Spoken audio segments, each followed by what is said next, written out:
समस्या पुरानी पेंशन की है, समस्या बुढ़ापे की सुरक्षा की है, समस्या पुरानी हमारी दवाई की है, हमारे बच्चियों की शादी की है, विदाई की है, हमारे माता पिता की सेवा की है। समस्या ही समस्या है भाई साहब, सारी समस्याएं हैं। जब आपके पास पैसा नहीं रहेगा तो समस्याओं का अंबार लग जाएगा, पागल होकर घूमने लगेंगे। आज आपके पास पैसा आ रहा है, आपको नहीं महसूस हो रहा है। मोदी जी तो कहते हैं देश विश्व गुरु बनने जा रहा है, आप लोग इतनी समस्याएं गिना रहे हैं। नहीं, विश्व गुरु तो बनने जा रहा है, वो हम ही लोगों की वजह से बनेगा, आप ही के सहयोग से बनेगा। लेकिन मोदी जी को सोचना चाहिए कि जो लोग विश्व गुरु बनाने में हमारे देश की मदद कर रहे हैं, जो उसकी बैकबोन है, जो उसके हाथ है, कान है, नाक है, ब्रेन है, उनके लिए हम उनके बुढ़ापे के लिए क्या कर रहे हैं। मोदी जी वहीं थोड़ी सी अपनी सोच को व्यापक आयाम दें और सबकी सुरक्षा के लिए बात करें तो बहुत अच्छा होगा। ऐसा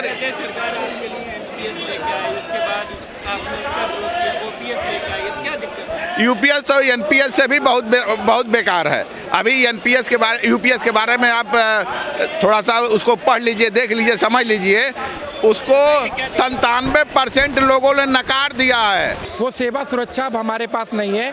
एनपीएस के नाम पर और यूपीएस के नाम पर हमारे साथ छल किया जा रहा है, धोखा किया जा रहा है और हमको बुढ़ापे में ऐसे स्तर पर लाकर छोड़ दिया जा रहा है कि हमारी जीवन भर की जो कमाई है उसका पैसा शेयर मार्केट में लगाया जा रहा है और उसी के माध्यम से हमें पेंशन दी जा रही है। तो शेयर मार्केट तो अनिश्चितता का दौर है।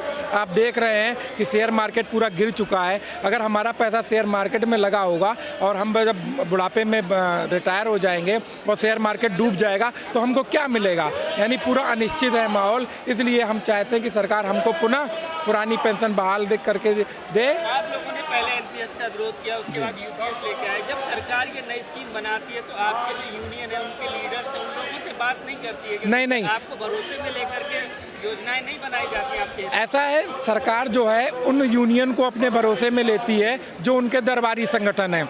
अटेवा पेंशन बचाओ मंच या एनएमओपीएस के राष्ट्रीय अध्यक्ष को कभी नहीं बुलाया जाता। हमारे विजय बंधु जी को उनको इसलिए नहीं बुलाया जाता है क्योंकि वो हमारी मांग को प्रमुखता से रखते हैं और कोई समझौता नहीं करते हैं। और जब समझौता नहीं करते तो सरकार उनको कभी नहीं बुलाती है, उनको कभी अपने शामिल नहीं करती है, कोई भी एजेंडा बनाती हो।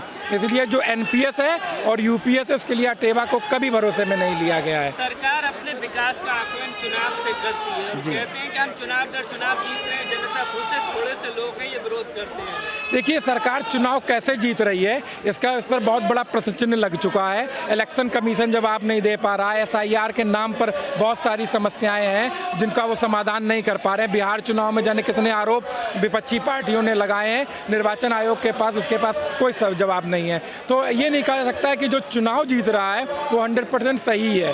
हो सकता है हमारी आवाज़ को दबाया जा रहा हो या जैसा हम चाहते हैं वैसा हम दिखाया ना जा रहा हो, मीडिया हमको ना दिखा रही हो, ऐसा बहुत सारे कारण हैं। प्रक्रिया में कर्मचारियों का भी एक बहुत बड़ा रोल रहता है। जी बिल्कुल। क्या कारण है कि आपको लगातार अनदेखा किया जा रहा है? देखिए, चुनाव में हम लोग क्या करते हैं, हम लोग ज़्यादातर ड्यूटी में रहते हैं तो हम लोग बैलेट से वोट करते हैं। और अगर आप पिछले चुनाव में अगर हमेशा निकाल कर देखें सारे आंकड़े को तो हम लोग बैलेट से हमेशा से उसी सरकार को वोट करते आए हैं जो हमें पुरानी पेंशन दे रही है या हमारी पुरानी पेंशन का वादा कर रही है। तो हम लोगों को मुख्य वोट करने का अवसर नहीं मिलता है, बैलेट के माध्यम से हम लोग वोट करते हैं और उस वोट के माध्यम से हमने हमेशा पुरानी पेंशन को मजबूत करने वाली सरकार को ही वोट दिया है। आज आप लोग दिल्ली में जंतर मंतर पर ओपीएस की मांग लेकर आए, लेकिन मोदी जी तो अयोध्या में राम मंदिर का जो है वो झंडा फहरा रहे हैं। देखिए, वो चाहे कहीं भी हो, मोदी जी को सब पता रहता है देश में कहाँ क्या हो रहा है। इतनी बड़ी भीड़ आई है, पूरा दिल्ली जाम है, किसको नहीं पता है। शासन प्रशासन सत्ता में बैठे सबको पता है। वो हमारी मांग को अनदेखा कर रहे हैं लगातार और इसका खामियाजा आने वाले चुनाव में हम लोग जरूर करेंगे। क्यों नहीं लिया जा रहा है आप लोग? देखिए, गंभीरता से इसलिए नहीं दिया जा रहा है कि जो एनपीएस है वो एनपीएस जो है वो हम पर थोपा गया है क्योंकि उसी से पूंजीपतियों की वो सरकार चला रहे हैं। हमारा जो पैसा है वो पूंजीपतियों को दे रहे हैं। एनपीएस का सारा पैसा कहाँ जा रहा है? इन्हीं पूंजीपतियों की कंपनी में लग रहा है। इसलिए वो हमको लगातार अनदेखा कर रहे हैं और जो ज़्यादा दिन तक नहीं चल पाएगा। क्या होगा तो आप? अगला कदम ये है कि हम लोग आज जंतर मंतर पर आए हैं। अगर सरकार नहीं मानती है तो हम लोग इससे भी बड़ा आंदोलन करेंगे, पूरा दिल्ली घेरेंगे, जाम करेंगे। अपने बुढ़ापे की लाठी के लिए हम लोग सब कुछ करेंगे जो संभव है। 97% लोगों ने नकार दिया है कर्मचारियों ने। यूपीएस को। अगर इतनी अच्छी रहती तो 3% लोग केवल, आप समझ सकते हैं, वो भी होंगे जो रिटायर होने वाले होंगे, मजबूरी में होंगे, अपना बेचारे कुछ लिए गए। ये स्थिति है।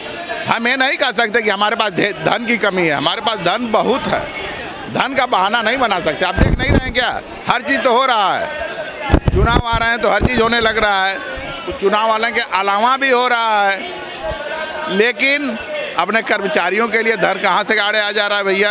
आप चौथी अर्थव्यवस्था हो गए हैं, आप जा रहे हैं लूनर मिशन लॉन्च कर रहे हैं, आप solar mission, Aditya mission launch कर रहे हैं, आप कहाँ पहुँच गए हैं। आप अपने ओन इंडिजिनस आप 75% आप अपने आयुध बना रहे हैं, अब जो बाहर से आप लेते थे एक्सपोर्ट कर रहे हैं उसको। क्या कहना चाह रहे हैं मोदी जी से हम निवेदन करना चाहते हैं कि कर्मचारियों के हित के लिए उनके बुढ़ापे की सुरक्षित करें और पुरानी पेंशन योजना को बहाल करें। पुरानी पेंशन, पुरानी पेंशन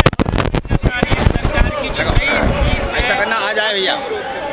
देखिए, हम लोग लखनऊ मंडल से आए हैं, हरदोई ज़िले से, और हम लोग अपनी पुरानी पेंशन की मांग को लेकर जंतर मंतर पर आज इकट्ठा हुए हैं। और पुरानी पेंशन जो है बुढ़ापे की लाठी है, और इस बुढ़ापे की लाठी के लिए हम लोग यहाँ पर आए हैं क्योंकि सरकारी सेवा में आने का एक ही चार्म था कि जो सेवा सुरक्षा,